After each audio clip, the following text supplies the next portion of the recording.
नमस्कार दर्शक बंधु आज 23 एप्रिल 2026 रे आईपीएल एक बड़ धमाका हेबाकु जाउची जहां आपनको मनकु पाइला भलिया खबर आज होची MI versus CSK Mumbai Indians बनाम चेन्नई सुपर किंग्स रो महा लड़ाई जहां नै फैन मानको मन रे खुशी रे लहरी खेली जाईची।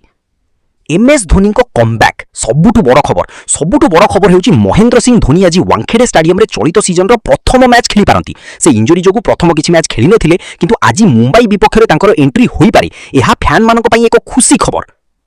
वांखेड़े रे रोहित बनाम धोनी रो क्रेज मुंबई रो होम ग्राउंड रे रोहित शर्मा एवं धोनी को सामना सामनी हेबा एक बड़ सेंटिमेंट। रोहित भल फॉर्म रे अछंती एवं आज पुणी एक बड़ स्कोर करिवार संभावना अछि।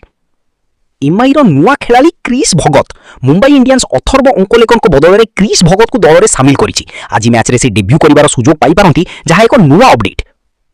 संजू सैमसन को सीएसके पई भूमिका जदि धोनी खेलंती तेबे संजू सैमसन केवल जने बैटर भाव रे खेलिबे कि विकेट कीपिंग करिवे से नै चर्चा चलिछि। एमिति आईपीएल खबर देखिबा पई हम चैनल को सब्सक्राइब करंतु। धन्यवाद वीडियो को शेष जाय देखिथिबारु।